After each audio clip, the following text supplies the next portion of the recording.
전투기 개발에서 가장 오래 걸리고 가장 많은 나라들이 포기해온 영역은 어디일까? 레이더도 아니고 스텔스 형상도 아니다. 바로 엔진이다. 전투기 엔진은 항공우주 산업의 끝판왕으로 불린다. 수천도에 달하는 연소온도, 초당 수만 회 회전하는 회전체, 극한의 진동과 압력이 동시에 작용하는 환경에서 단 한 번의 오류도 허용되지 않는다. 그래서 과거에는 전투기 엔진 하나를 완성하는데 10년 이상이 걸리는 것이 상식처럼 받아들여졌다. 기존 개발 방식은 매우 단순하면서도 잔혹했다. 설계하고 만들고 돌린다. 그리고 깨진다. 문제가 발생하면 다시 원점으로 돌아가 원인을 분석하고 설계를 수정한다. 이 사이클을 수십 번 반복해야 했다. 문제는 이 한 번의 사이클에 짧아도 수개월, 길게는 1년 가까운 시간이 소요된다는 점이었다. 시험용 시제품 하나를 만드는 데만 수백억 원이 들어가기도 했다. 그래서 엔진 개발은 기술력이 아니라 인내력의 싸움이라는 말이 나왔다. 하지만 지금 이 공식이 무너지고 있다. 엔진 개발의 한가운데로 AI가 들어왔기 때문이다. 가장 큰 변화는 실패를 발견하는 시점이 완전히 앞당겨졌다는 점이다. 과거에는 시험 단계에서야 알 수 있었던 파손 가능성을 이제는 설계 단계에서 걸러낸다. AI는 과거 시험 데이터, 파손 이력, 열변형 패턴, 냉각 부족으로 균열이 발생했던 위치까지 전부 학습한다. 그리고 아직 만들어지지도 않은 엔진을 놓고 이 구조는 몇 시간 후 이런 방식으로 파손될 가능성이 높다고 미리 예측한다. 이 변화가 의미하는 것은 단순한 편의성이 아니다. 개발 속도 자체가 질적으로 달라진다는 뜻이다. 예전에는 시제품을 실제로 깨뜨려가며 알던 문제를 이제는 설계 화면 위에서 제거한다. 이 단계에서만 해도 체감 개발 속도는 2배에서 3배 이상 빨라진다. 시간은 줄고 비용은 줄며 실패 확률까지 동시에 낮아진다. 엔진 개발에서 가장 두려운 구간이던 초반 설계 단계가 이제는 가장 빠르게 통과되는 구간으로 바뀌고 있다. 시험 단계 역시 완전히 달라졌다. 과거에는 실물 시험이 거의 유일한 검증 수단이었다. 하지만 지금은 AI 기반 시뮬레이션이 실제 시험 결과와 거의 같은 수준까지 올라왔다. 실험 데이터를 학습한 AI 모델이 온도, 압력, 회전수 조건을 수천 가지로 쪼개 동시에 계산한다. 그 결과 과거에는 100회 이상 반복하던 실물 시험을 이제는 20회에서 30회 수준으로 줄일 수 있게 됐다. 시험 준비 시간, 비용, 인력까지 한꺼번에 압축된다. 저기에 적층 제조, 즉 금속 3D 프린팅 기술이 결합되면서 변화의 속도는 한 단계 더 빨라진다. AI는 사람이 직관적으로는 절대 떠올리기 힘든 복잡한 내부 냉각 구조를 제안한다. 과거라면 가공 자체가 불가능하다는 이유로 폐기됐을 설계다. 하지만 적층 제조를 적용하면 설계가 끝나는 순간 바로 실물 부품을 만들어낼 수 있다. 설계 변경부터 제작까지 걸리던 시간이 수개월에서 며칠 단위로 줄어든다. 이제 엔진 개발은 느리고 무거운 장기 프로젝트가 아니라 빠르게 반복 가능한 공정으로 성격이 바뀌고 있다. 그리고 바로 이 지점에서 한국이 유리한 위치에 서기 시작한다. 한국은 이미 발전용 가스터빈 개발 과정에서 방대한 실증 데이터를 축적했고 항공엔진 면허 생산과 운용을 통해 제조와 정비 데이터도 충분히 확보했다. 중요한 것은 이 데이터를 하나의 체계로 통합할 수 있는 환경을 이미 갖추고 있었다는 점이다.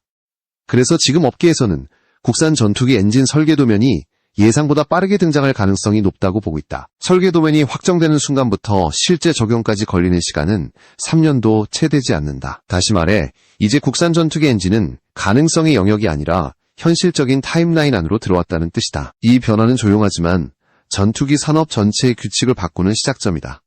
엔진 개발 방식이 바뀌었다고 말하면 많은 사람들은 단순히 컴퓨터가 빨라졌다고 생각한다. 하지만 실제 변화는 그보다 훨씬 깊다. 과거의 엔진 개발은 경험과 직관이 중심이었다. 수십 년 동안 엔진을 다뤄온 기술자들이 소리를 듣고 진동을 느끼며 이상 징후를 판단했다. 이 방식은 숙련자의 감각에 의존하기 때문에 재현이 어렵고 세대 간 전수가 거의 불가능했다. AI가 들어오면서 이 구조가 완전히 뒤집혔다. 판단의 중심이 사람의 감각에서 데이터와 알고리즘으로 이동했다. 수천 회의 시험 결과와 파손 기록, 열 분포와 냉각 효율 데이터가 하나의 모델로 통합되면서 엔진은 더 이상 감으로 설계하는 대상이 아니게 됐다. 모든 결정이 수치와 확률로 환산된다. 이 설계는 어느 구간에서 응력이 집중되는지, 어느 지점에서 냉각이 부족해질지, 수명 한계는 어디인지가 처음부터 계산된다. 이 변화는 특히 압축기와 터빈 영역에서 위력을 발휘한다.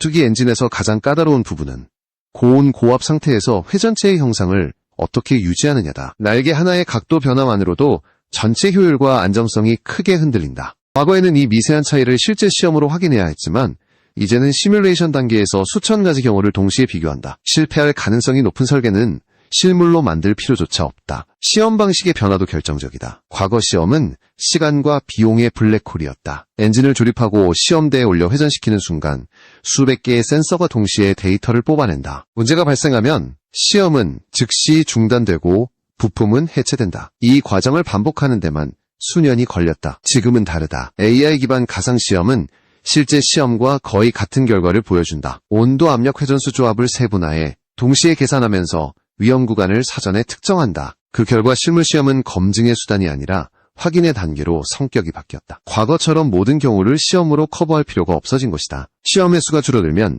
개발 기간은 자연스럽게 단축된다. 동시에 비용과 인력 소모도 급격히 감소한다. 엔진 개발의 가장 큰 병목이던 시험 단계가 빠르게 압축되고 있다는 점이 핵심이다. 여기에 적층 제조 기술이 결합되면서 변화는 가속된다. 금속 3D 프린팅은 단순히 새로운 제작 방식이 아니다. 설계의 자유도를 근본적으로 바꾼다. 기존 절삭 가공으로는 구현할 수 없었던 내부 냉각 통로를 설계 단계에서부터 자유롭게 그릴 수 있다. 열이 집중되는 지점에 정확히 냉각을 배치하고 불필요한 구조는 과감히 제거한다. 결과적으로 무게는 줄고 내열 성능은 올라간다. 중요한 점은 이 모든 과정이 하나의 흐름으로 연결된다는 것이다. AI 설계, 가상시험, 적층 제조가 각각 따로 존재하는 기술이 아니라 하나의 개발 체계로 묶인다. 설계를 수정하면 즉시 시뮬레이션이 돌아가고 결과가 나오면 바로 부품을 제작한다. 이 반복 속도가 엔진 개발의 경쟁력을 결정하는 시대가 됐다. 바로 이 구조에서 한국이 강점을 드러내기 시작한다. 발전용 가스터빈 개발을 통해 이미 고온 환경, 장시간 운전, 내구 시험에 대한 방대한 데이터를 확보했다. 이 데이터는 단순한 기록이 아니라 AI 모델을 학습시키는 연료가 된다. 항공 엔진과 발전용 가스터빈은 용도는 다르지만 기술의 뿌리는 같다. 압축기 구조, 터빈 블레이드, 고온 소재, 냉각 설계까지 상당 부분이 겹친다.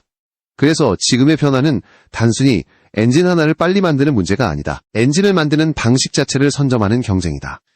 이 경쟁에서 먼저 체계를 갖춘 국가는 이후 등장하는 모든 차세대 엔진 개발에서 출발선 자체가 다르다. 한국이 지금 이 흐름에 올라탔다는 점이 의미하는 바는 생각보다 훨씬 크다. 이제 시선은 한 기업으로 모인다. 두산 에너빌리티다. 많은 사람들이 두산을 발전 설비 기업으로만 알고 있지만 최근 몇 년 사이 두산이 보여준 행보는 분명하다. 이 기업은 가스터빈을 통해 항공 엔진의 문턱까지 올라왔다. 그리고 그 과정은 단순한 기술 축적이 아니라 세계 시장의 기준을 직접 통과하는 방식으로 진행됐다. 두산이 확보한 가장 중요한 자산은 고온 환경에서의 실증 데이터다. 가스터빈은 수백 시간 연속으로 고온 고압 상태를 유지해야 하는 장비다. 시험실이 아니라 실제 발전소 현장에서 돌아간다. 두산은 270메가와트급 가스터빈을 김포 열병합 발전소에 공급해 240시간 연속 운전에 성공했다. 이건 실험이 아니라 상업운전 단계다. 성능과 신뢰성을 동시에 증명한 것이다. 이 성과로 한국은 세계에서 5번째로 가스터빈 국산화에 성공한 국가가 됐다. 미국, 영국, 독일, 프랑스, 일본이 장악해온 영역에 대한민국이 이름을 올린 것이다. 여기서 중요한 점은 이 기술이 국내에만 머물지 않았다는 데 있다. 두산은 1700도 이상 고온을 견디는 핵심 부품 소재 기술을 확보했고 이를 기반으로 미국 시장의 수출 계약을 성사시켰다. 엔진 분야에서 미국은 기준이 가장 까다로운 나라다. 미국이 만든 걸 쓰지 않는 것만으로도 진입장벽이 높다. 그런 시장에 한국이 만든 가스터빈을 공급한다는 것은 단순한 수출 뉴스가 아니다. 기술 신뢰성에 대한 인증을 받은 것과 같다. 이제 한국은 허락을 기다리는 나라가 아니라 기술로 인정받는 위치로 이동했다. 이 흐름은 380메가와트급 가스터빈 계약으로 이어진다. 대형 가스터빈은 기계공학의 종합결정체로 불린다. 고온 내열 재료 해석 제조 기술이 모두 최고 수준이 아니면 아예 시장에 진입할 수 없다. 두산은 이 시장에서 새로운 공급자로 이름을 올렸다. 그리고 이 성공은 자연스럽게 다음 단계로 연결된다. 항공기 엔진이다. 가스터빈과 항공기 엔진은 구조적으로 같은 뿌리를 가진다. 압축기와 터빈 구조, 고온 소재, 냉각 설계는 그대로 이어진다. 차이는 크기와 회전수, 응답 특성뿐이다. 그래서 역사적으로 엔진 강국들은 발전용과 항공용을 함께 가져갔다. 두산의 가스터빈 성과가 전투기 엔진으로 이어질 수밖에 없는 이유다. 이 지점에서 결정적인 장면이 나온다. 두산이 방산 수출 부품 국산화 세미나에서 16,000파운드급 터보팬 엔진 개념 설계를 공개한 것이다. 이 숫자는 선언이다. 전투기 엔진을 언젠가 만들겠다는 희망이 아니라 계산과 설계 단계에 들어갔다는 신호다. 그림 한 장이 아니라 실제 데이터로 뒷받침된 청사진이다. 더 중요한 것은 이 설계가 공상적 목표가 아니라는 점이다. 발전용 가스터빈에서 확보한 고온 환경 데이터와 적층 제조 경험이 그대로 반영됐다. 고온을 버티는 소재, 냉각 구조 해석 소프트웨어까지 하나의 체계로 묶여있다. 그래서 업계에서는 이 발표를 보여주기용 이벤트로 보지 않는다. 엔진 독립 로드맵이 실제로 굴러가기 시작했다는 신호로 받아들인다.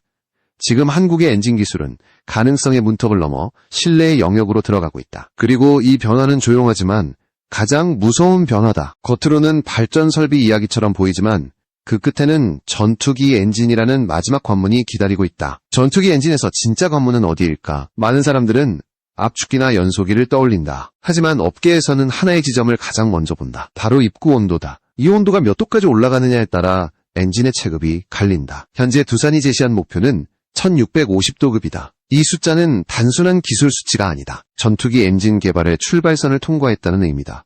입구 온도가 높아질수록 엔진은 더 많은 공기를 태울 수 있고 추력은 자연스럽게 올라간다. 하지만 그만큼 소재와 냉각 설계의 난이도는 기하급수적으로 상승한다. 고온을 견디지 못하면 블레이드는 변형되고 균열이 발생한다. 그래서 엔진 강국들은 단결정 블레이드 코팅 기술 냉각 채널 설계를 수십 년에 걸쳐 축적해왔다. 두산이 이 지점에서 주목받는 이유는 접근 방식이 다르기 때문이다. 기존 방식은 주조 후 가공이 중심이었다. 하지만 두산은 적층 제조를 전면에 내세웠다. 금속 3D 프린팅을 활용해 내부 냉각 구조를 설계 단계에서부터 자유롭게 구현한다. 열이 집중되는 구간에 정확히 냉각을 배치하고 불필요한 질량은 과감히 제거한다. 그 결과 내열 성능과 효율을 동시에 끌어올릴 수 있다.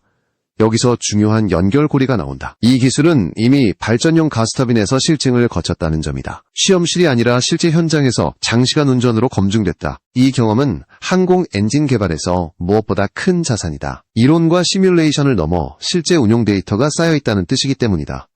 두산이 제시한 터보팬 엔진의 기본 추력은 16,000파운드다. 최대 목표는 24,000파운드다. 이 수치는 KF-21 이후 단계의 전투기를 명확히 겨냥한다. 특히 주목할 부분은 엔진 직경을 기존 F414와 유사한 수준으로 맞추겠다는 계획이다. 이는 향후 기체를 완전히 새로 설계하지 않고도 엔진 교체를 통한 성능 증강 시나리오를 열어둔다는 의미다. 엔진 교체는 전투기 개발에서 가장 난이도가 높은 작업 중 하나다. 흡입구 배기 구조, 기체 중심 배분까지 모두 영향을 받는다. 하지만 외형 제약을 맞춰놓으면 단계적 성능 향상이 가능해진다. KF-21 블록 3 이후를 염두에 둔 설계라는 분석이 나오는 이유다. 이 과정에서 한국은 이미 중요한 경험을 쌓고 있다. KF-21초도 양산 물량에서 F414 엔진을 국내에서 조립하고 운용하게 된다. 이 경험은 단순한 조립 기술을 넘어 품질 관리 공급, 리듬 유지 정비 체계 구축까지 포함한다. 엔진을 몸으로 이해하는 단계로 들어가는 것이다. 이제 국산 전투기 엔진 이야기는 더 이상 먼 미래의 목표가 아니다. 입구 온도 1650도급 적층 제조 기반 핵심 부품, 국산 해석 소프트웨어 내재화까지 한 줄로 연결되면서 현실적인 로드맵이 완성되고 있다. 전투기 엔진 개발의 가장 높은 장벽이 하나씩 무너지고 있다. 전투기 엔진 독립이 왜 그렇게 중요한가에 대한 질문은 결국 수출 문제로 귀결된다. KF-21이 처음 공개됐을 때 해외 반응은 명확했다. 성능은 충분해 보인다. 가격도 경쟁력이 있다. 하지만 항상 같은 질문이 따라붙었다. 미국이 허락할까? 전투기 자체보다 엔진의 출처가 먼저 거론됐다. 이건 기술 문제가 아니라 구조적 제약이었다. KF-21은 초기 단계에서 F414 엔진을 사용한다. 이 선택은 현실적인 판단이었다. 개발 리스크를 줄이고 일정 지연을 막기 위한 불가피한 결정이었다. 하지만 이 선택은 동시에 한계를 내포하고 있었다. 수출 협상이 시작되는 순간 엔진 승인이라는 관문이 반드시 등장한다. 성능이 아무리 좋아도 정치적 변수 하나로 계약이 흔들릴 수 있다. 이 구조가 한국 전투기 수출의 가장 무거운 족쇄였다. 해외 언론들도 이 점을 노골적으로 지적해왔다. 한국 전투기의 수출이 막히는 이유는 성능이 아니라 동맹국 규제 구조라는 분석이다. 기술로 해결할 수 없는 문제처럼 보였다. 하지만 엔진 독립이라는 선택지는 이 판을 근본적으로 뒤집는다. 국산 엔진이 탑재되는 순간 승인 구조는 완전히 달라진다. 수출 협상에서 더 이상 제3국의 허락을 전제로 움직일 필요가 없다. 이는 단순한 자존심 문제가 아니다. 계약 속도, 협상력, 가격 조건까지 전부 바뀐다. 전투기 한 대의 경쟁력이 아니라 국가 방산산업 전체의 협상력이 상승한다. KF-21 블록 3 이후 시나리오가 주목받는 이유도 여기에 있다. 외형 제약을 유지한 상태에서 엔진을 단계적으로 교체할 수 있다면 기체 전체를 새로 설계하지 않고도 성능을 끌어올릴 수 있다. 추력 증가는 항속 거리 무장, 탑재량 기동 성능까지 연쇄적으로 영향을 준다. 이건 개량이 아니라 체급 상승에 가깝다. 중요한 점은 이 로드맵이 종이 위의 계획에 그치지 않는다는 것이다. 엔진 직경을 기존 규격에 맞추는 설계 방향은 실제 적용 가능성을 염두에 둔 선택이다. 이미 양산 과정에서 엔진 조립과 품질 관리 경험을 축적하고 있기 때문에 이후 전환 비용도 줄어든다. 기술과 운용이 동시에 준비되는 구조다. 이제 국산 엔진 개발은 단순히 기술적 도전이 아니다. 전투기 수출의 전제를 바꾸는 전략적 선택이다. 엔진을 스스로 통제할 수 있게 되는 순간 한국은 완제품을 파는 나라에서 규칙을 설계하는 나라로 이동한다. KF-21은 그 변화를 가장 먼저 보여줄 시험대가 되고 있다. 이제 이야기는 기술을 넘어 전략의 영역으로 들어간다. 전투기 엔진 독립은 단순히 국산 부품 하나를 늘리는 문제가 아니다. 이는 방산산업의 주도권이 어디에 있는지를 결정하는 문제다. 엔진을 통제하지 못하는 전투기는 언제든 정치적 변수에 묶일 수 있다. 업그레이드 승인 수출 허가 부품 통제, 이 모든 것이 외부 손에 달려있다.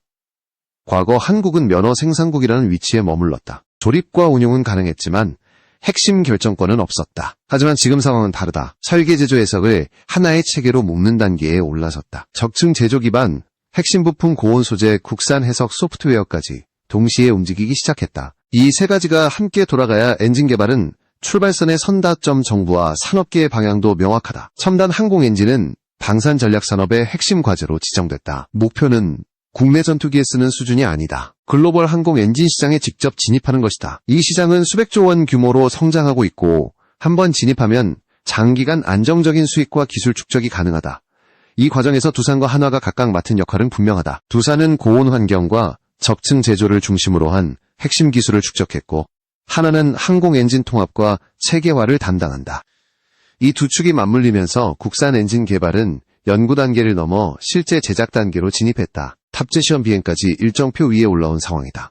많은 사람들이 묻는다. 한국이 과연 엔진 강국들을 따라잡을 수 있을까? 이 질문 자체가 이제는 조금 낡았다. 전투기 엔진은 한 번에 최고점을 찍는 게임이 아니다. 냉각 기술, 코팅 기술, 소재 기술을 하나씩 안정적으로 쌓아가며 신뢰도를 높이는 누적형 경쟁이다. 두산은 이미 발전용 가스터빈 국산화 과정에서 이 과정을 한 차례 경험했다. 그 경험이 그대로 항공 엔진으로 이전되고 있다. 지금 한국의 도전은 추격전이 아니라 새로운 길을 여는 시도에 가깝다. 적층 제조를 전면에 내세운 개발 방식은 기존 강국들이 쉽게 따라오기 어려운 영역이다. 이미 현장에서 검증된 생산 방식과 운용 데이터가 쌓이고 있다는 점이 결정적이다. 기술은 말이 아니라 결과로 증명된다. 전투기 엔진 독립이 완성되는 순간 한국 항공산업의 체급은 달라진다. 전투기 하나가 아니라 산업 전체의 협상력이 바뀐다. 수출 계약에서 허락을 구하는 위치가 아니라 조건을 제시하는 위치로 이동한다. 이 변화는 조용하지만 장기적으로 가장 큰 파급력을 가진다. 지금 이 시점은 분명하다. 한국은 전투기 엔진을 꿈꾸는 나라에서 직접 만드는 나라로 넘어가는 문 앞에 서 있다. 이 문을 여는 데 필요한 열쇠는 이미 손에 쥐어졌다. 이제 남은 것은 시간을 견디며 하나씩 현실로 만들어가는